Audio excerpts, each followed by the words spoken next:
благодариме што на момент некаде можеби и застана за да го споделиме всушност и ова октомвриско изложбено шоу за кучиња во Скопје. Добро утро уште еднаш за прв пат на фреквенција на Телма телевизија. Со тебе говориме за викендот кој што ни предстои. Дали добро не слушав, само слободен да се видиме? Добро утро. Да, ве слушам одлично. Да, како е утринава во Скопје? Тоа беше прво нешто што телефонски ја прашав или заглавивте можеби некаде во метежот? Гужва као секоја сабајле. Да. Во кој дел сте? Период за гужва.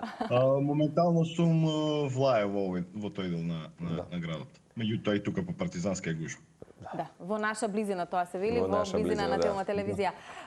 Слободан, она што утринава со Марко го најавуваме, со оглед на тоа што нашата публика дефинитивно низ годиниве ни докажала дека навистина сака теми во кои што зборуваме за домашни миленици и генерално за животните, па се радуваме и на големиот настан кој што на 11 и 12 ќе се случува во нашиот главен град. Скопје повторно ќе биде домаќин на едно големо шоу и на изложба. Октомвриска изложба посветена на кучињата. Зашто станува збор, можелеме ли вака во кратки црти утрово да им презентираме на гледачите, на оние кои што се на Телма телевизија, да знаат за што станува збор и се разбира да ги поканиме и да дојдат, па ако има можност се разбира и да учествуваат, ако се уште има можност за пријавување. Чинам дека денеска последниот рок 6 октомври.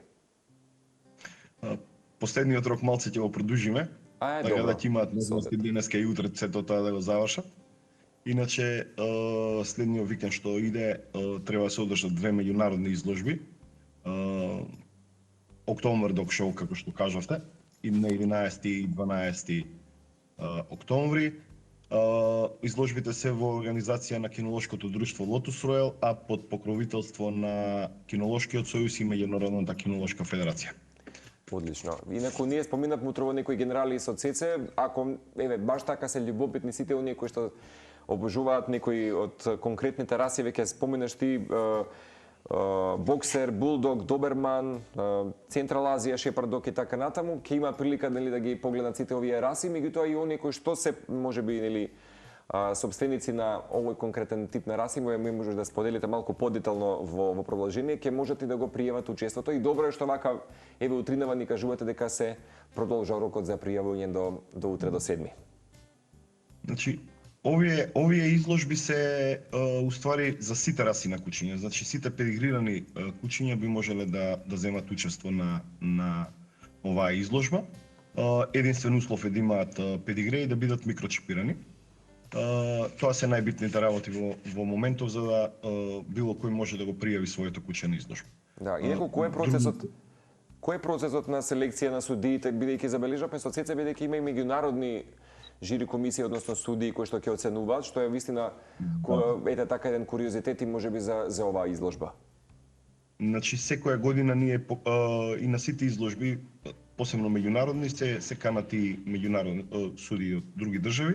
За оваа година ние ги имаме покането како судии, како експерти господјата Габриела Ридарчикова од Словачка, која што е председател на Словачкиот сојуз, господјата Роса Агустини од Италија, председател на Ретривер клубот на Италија, господјата Даива Римајтите од Литванија и имаме двајца наши суди, подпредседателот на Кинолошкиот сојуз на Република Македонија господинот Горан Дојчиновски од Прилеп и Мирослав Трајков, председател на Кинолошкото друштво Кожув од Гевгелија. Слободан, дали ова значи дека има и луѓе кои што од надвор доаѓаат и се пријавуваат на овој тип на изложба, бидејќи споменуваме меѓународно жири, дали имаме и меѓународни учесници? Да.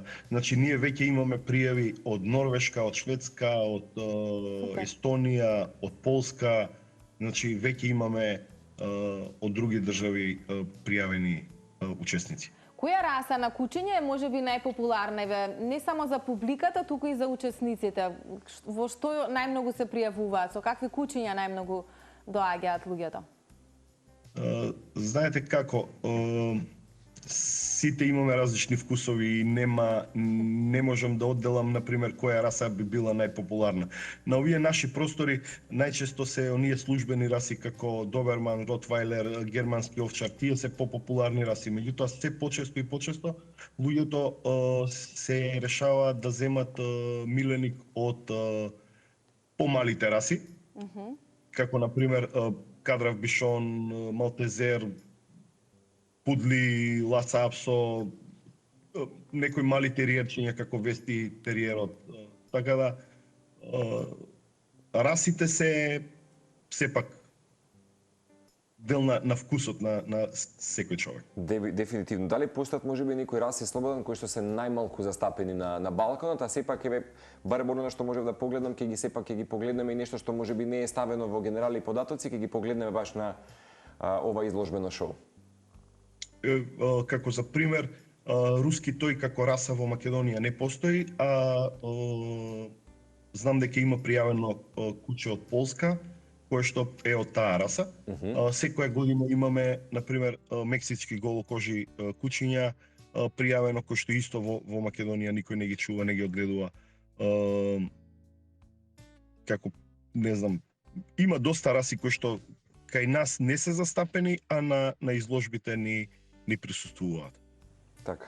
Само за крај би те прашале дали настанот ќе понуди и едукативни работилници и дали, освен тоа што ќе донесе можеби надпревари конкретно за изложбата на раси, ќе има надпревари за баш за вештини ќе биде наменета и ова изложба.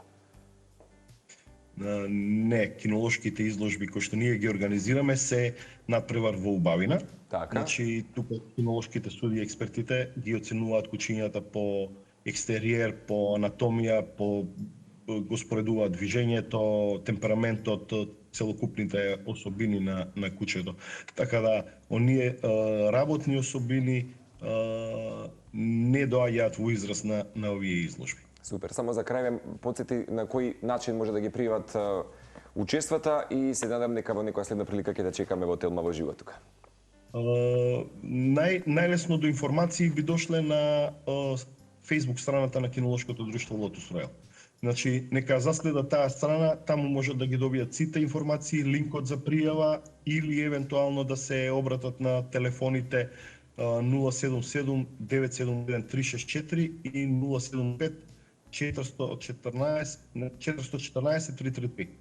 Супер. Ти благодариме за вклучувањето, брзо, кратко, едноставно, за да го најавиме всушност и ова октомвриско изложбено шоу на кучиња 11 и 12 октомври. Слободан, голем поздрав од целата екипа. Поздрав.